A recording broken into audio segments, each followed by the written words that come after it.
One thing I do need to mention, everybody, before I forget, is we know for a fact that this instrument was heavily played.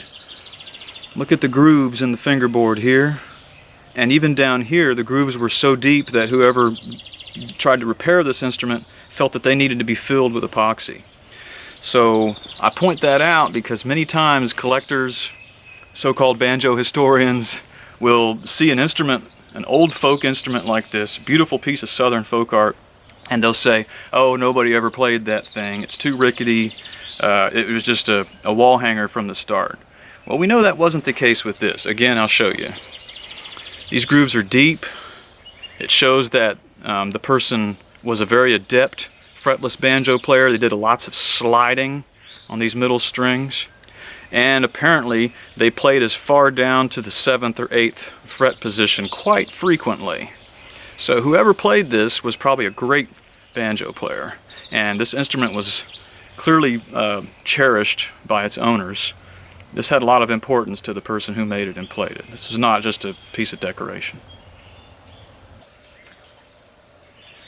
Well, hello everybody. You got an interesting banjo here that unfortunately is not in playable condition, but it's a pretty rare piece of American folk art, and it is worth looking at real quick.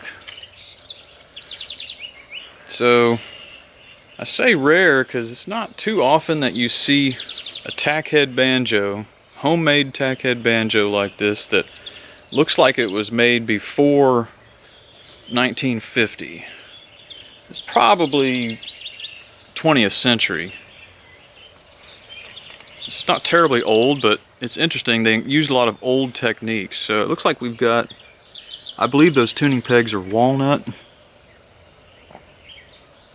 The neck is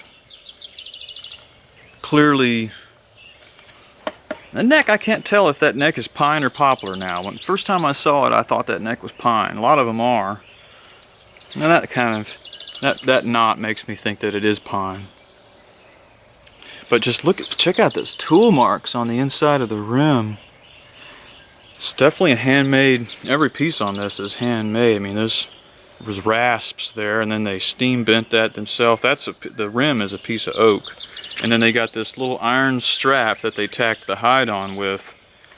That looks like the original hide.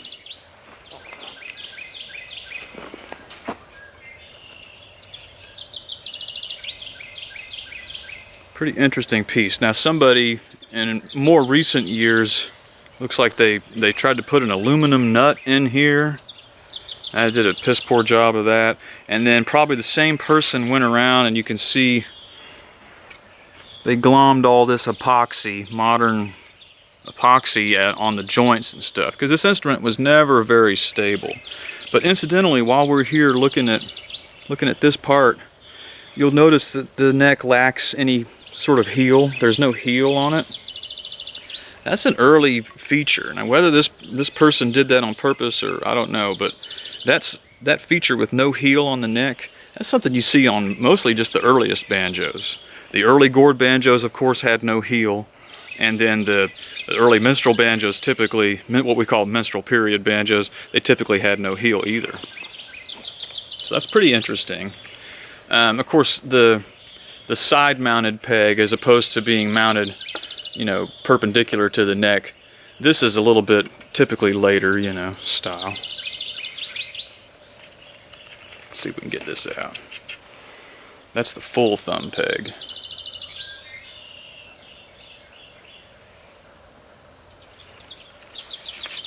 Pretty neat little piece. Looks like more aluminum tailpiece.